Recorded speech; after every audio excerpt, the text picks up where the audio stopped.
Hi friends, இன்றைக்கி நம்ம முருங்கைக்காய் பொரியல் பண்ண போகிறோம். அதற்கு ஒரு 4 முருங்கைக்காவை இது மாதிரி கட் பண்ணி வச்சுக்கிங்க. அடுத்தது 2 தக்காளியை எடுத்து பொடி பொடியாக கட் பண்ணிக்கங்க. ஒரு பெரிய பெல்லாரி வெங்காயத்தை எடுத்து பொடி பொடியாக கட் பண்ணிக்கங்க. ஒரு 10 பூண்டு பல் எடுத்து இது மாதிரி நசுக்கி வச்சுக்கிங்க. ஒரு கொத்து கருவேப்பிலை எடுத்துக்கங்க. அடுத்தது சோம்பு பொடி 1 ஸ்பூன் அளவுக்கு நம்ம அரைச்சி பொடியாக்கி வச்சுக்கலாம். இப்போ அடுப்பு ஆன் பண்ணிக்கலாம். ஒரு கரண்டி அளவுக்கு நம்ம எண்ணெய் ஆட் பண்ணிக்கலாம், கடலெண்ணெய். இப்போ நம்ம எண்ணெய் நல்லா காஞ்சிச்சு. இப்போ சோம்பு பொடியை இதில் போட்டுடலாம். 1 ஸ்பூன் அளவுக்கு நம்ம அரைச்சி வச்சுருந்தோம்ல, அந்த சோம்பு பொடியை ஆட் பண்ணியாச்சு. இப்போ நல்லா மிக்ஸ் பண்ணிக்கங்க. அடுத்தது வெங்காயத்தை போட்டுடலாம். வெங்காயத்தை போட்டு நல்லா வதக்கிங்க.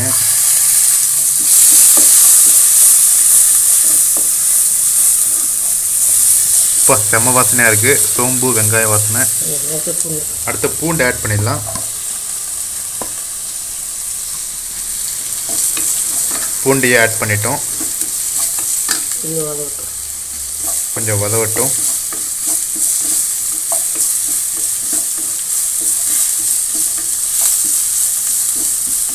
அடுத்தது என்ன ஆட் பண்ணணுமா, தக்காளி ஆட் பண்ணிடலாம்.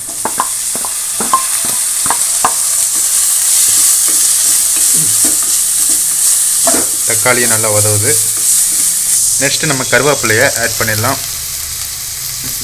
இப்போ நல்லா ஒன்றா போட்டு மிக்ஸ் பண்ணிவிடுங்க. இப்போ நான் பொடி ஆட் பண்ணுமா, அடுப்பை சிம்மில் வச்சுங்க.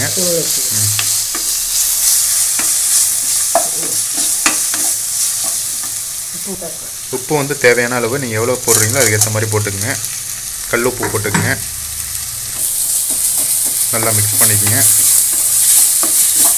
அடுத்தது மிளகாத்தூள் ஒரு 1/2 ஸ்பூன் அளவுக்கு ஆட் பண்ணிக்கங்க. அடுத்தது மஞ்சள் தூள் ஒரு 1/4 ஸ்பூன் அளவுக்கு ஆட் பண்ணிக்கங்க. இது மல்லித்தூள் 1 ஸ்பூன் அளவுக்கு ஆட் பண்ணிக்கங்க. ஓகே, இப்போ 3 தூளையும் ஆட் பண்ணிட்டோம். இப்போ நல்லா மிக்ஸ் பண்ணிக்கங்க.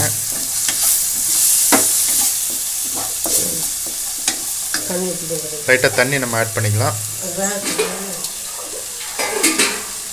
ஒரு டம்ளரா அந்த காய்கறி வேகிறதுக்காக நம்ம இப்போ தண்ணி ஆட் பண்ணியிருக்கோம். இப்போ அந்த தூள்லாம் அந்த தண்ணியில் மிக்ஸ் ஆகிடும். இப்போ நம்ம அடுத்தது முருங்கைக்காவை இதில் ஆட் பண்ணிடலாம். இப்போ நம்ம முருங்கைக்காவை இதில் ஆட் பண்ணிடலாம்.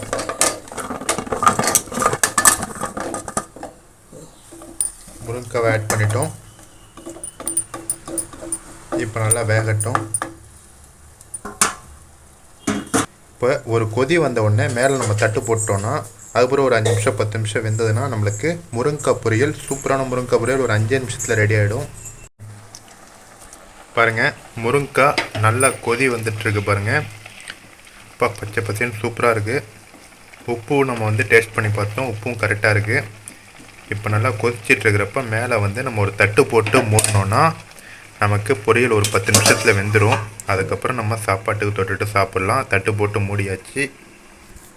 இப்போ நம்ம முருங்கைக்காவை ஓப்பன் பண்ணி பார்க்கலாம் எப்படி இருக்குன்னு.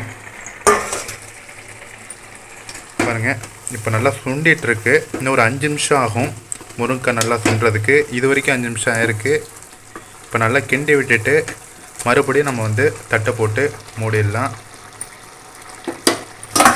தட்டு போட்டுருங்க. இப்போ இன்னொரு 5 நிமிஷம் ஒரு 10 நிமிஷம் வேகணும். சரி, நல்லா தண்ணி சுண்டுச்சுன்னா நம்மளுக்கு முருங்கைக்காய் ரெடி ஆகிடும். இப்போ நம்ம தட்டை ஓப்பன் பண்ணலாம். நமக்கு முருங்கைக்காய் பொரியல் ரெடியாகி விட்டது. நல்லா சுண்டிடுச்சு பாருங்கள், அருமையாக சுண்டிருக்கு. வா, சூப்பராக நம்மளுக்கு முருங்கைக்காய் பொரியல் ரெடி ஆகிடுச்சு. அருமையாக இருக்குது. போதும். இப்போ அடுப்பு ஆஃப் பண்ணிடலாம். நம்ம இறக்கி வச்சிட வேண்டியதான். நமக்கு ரெடி ஆகிடுச்சு.